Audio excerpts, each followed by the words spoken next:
A few weeks ago, I moved to a sleepy little town called Meadow Lakes in Alaska. It's about an hour north of Anchorage. I'll admit, as a software developer, I never thought I'd be living in a remote town in Alaska, seemingly 1,000 miles from anywhere. But I just couldn't refuse the offer. This hot new AI startup based in none other than San Francisco was looking to break new ground by gathering real-world data for remote regions of the world that have been mostly untouched by technology.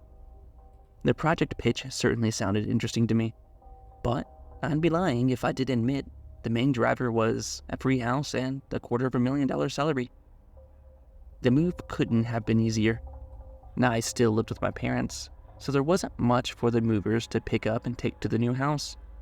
And my amazing new salary meant I could realistically buy whatever I needed. It was a 2-day trip from the East Coast to Anchorage, from which I simply had an hour's drive to my new home. When I finally arrived around noon on the second day of my travel, I was pleasantly surprised to find that not only did all my stuff make it to the house, but it was fully furnished as well. A kitchen full of appliances, a living room with a sectional, and a recliner. Admittedly, I only cared about the recliner. The only thing missing was a bed. Not a big deal for me, since I was known to fall asleep in my chair back home anyways. No sense in changing habits now. Just as I had come back downstairs from touring the rest of my new house, which was entirely too big for a bachelor such as myself, I heard a knock at the door.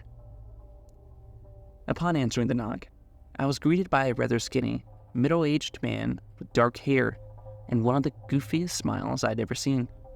"Good morning, mister," the man said cheerfully. "You must be the newcomer everyone's been talking about. Anyways, my name's Lenny Stringer, and I'm your new neighbor just next door. Feel free to stop by and ask for anything at all." Lenny said this in the sweetest demeanor, with the most childlike innocence about him. Then, Lenny's face immediately switched to a more serious look. And most importantly, do not, under any circumstances, answer the door at 12:04. After exchanging pleasantries with Lenny, I mentioned that I was tired from all the traveling, but I'd connect with him later in the week. Not answering the door at 12:04 seemed oddly specific, but Lenny seemed kind of strange in other ways, so perhaps he was just warning me about people causing trouble late at night. This was a rather remote region of the country, after all. I had spent the remainder of the day unpacking the few boxes of things I had moved in from my parents' house, just to get it all out of the way. If I hadn't done so immediately, anything left in a box probably would have stayed that way. The sun had set at this point, and I was settling into my new recliner, dozing off. It felt as if my eyes had only been closed for 5 minutes when I jumped awake, nearly falling out of my chair, at the sound of a loud banging at the front door. Without thinking, I quickly walked over and opened the door. "You didn't even look at the time, did you? Do you want to ruin your life?" Lenny said in an oddly terrified voice. Whatever nonsense he was spewing at this point, he certainly seemed to believe it. "All right, Lenny, I'll pay close attention to the time next time," I said in a rather condescending and annoyed tone. Lenny walked away with a nod as I closed the front door and made for my chair. Although Lenny's interruption was rather irritating, I've always had a knack for quickly falling back asleep more often than not. This time must not have been much different from the usual, because I barely remember reclining my chair before passing back out. This time must not have been much different from usual, because I barely remember reclining in my chair before passing back out. I was once again yanked out of a deep slumber by the sound of someone ham-fistedly knocking at my door. This time I looked at my watch, and sure enough, it said 12:04 a.m.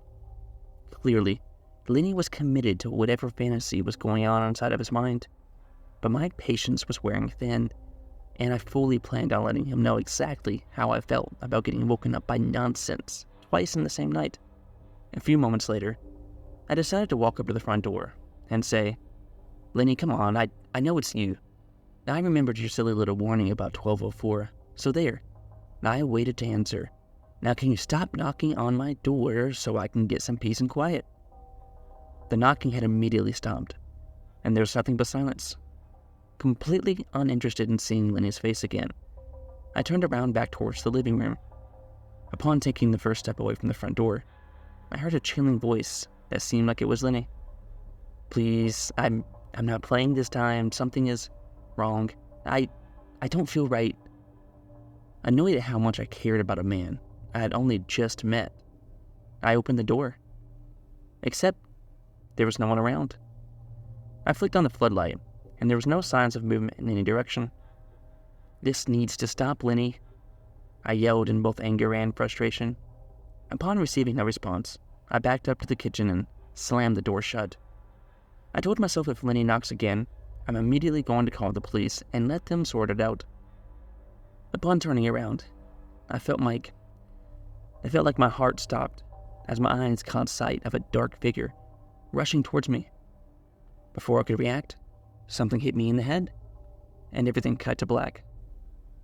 I was awakened the next morning on the kitchen floor with a hell of a headache, but my primary focus was immediately dialing 911 and connecting with the local sheriff.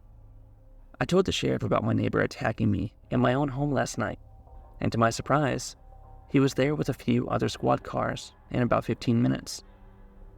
As I frantically started explaining to the sheriff about Lenny, his stupid greeting and warning, and the fact that he attacked me in my own home, the sheriff cut me off. "Listen, there's a lot to unpack here," said the sheriff in an authoritative but understanding voice. "You'll want to come with me to the station to clarify a few things, submit an official statement, and sign some paperwork. I can drive you." This seemed a little odd to me, but who was I to question a small-town sheriff? After all, he and his team were quite responsive to my call. When we arrived at the station, the sheriff said, "First things first, we need to make sure we're looking for the right guy. Look at the screen over here and point to the man who attacked you, if you will." The computer screen you pointed to seemed relatively modern, but the photos currently being displayed looked as if they were taken by a retro camera. Regardless, it was as clear as day which one was Lenny. So without much thought, I pointed straight to his picture. "I see," said the sheriff in a concerned voice. I'll be right back." I immediately began to wonder if Lenny wasn't who he said he was, or if perhaps he was someone who had been wanted for quite some time. None of the scenarios running through my mind had prepared me for the old newspaper the sheriff handed me. Lenny's picture was on the front page, clear as day, but the headline read, "Local man Lenny Stringer, brutally murdered in his own home." Further down it continues with, "Around 12:04 a.m., neighbors reported yelling and screaming. No suspects have been named."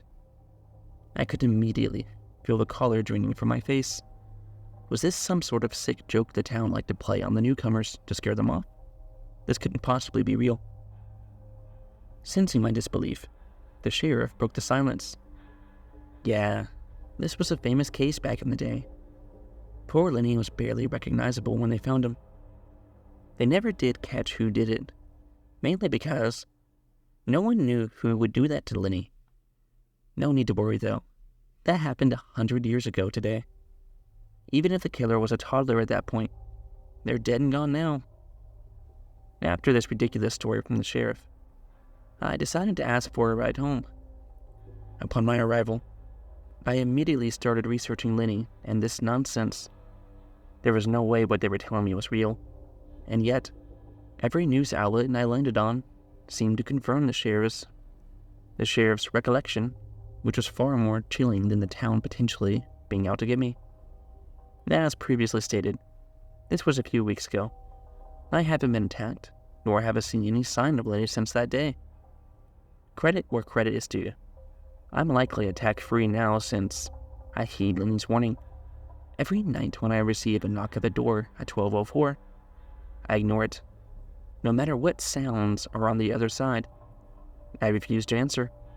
No matter who is asking, and before you recommend simply abandoning the job and moving, this happens to me everywhere now. I dread the day when I accidentally answer the door at this godforsaken time, and find out what happens if I slip up a second time.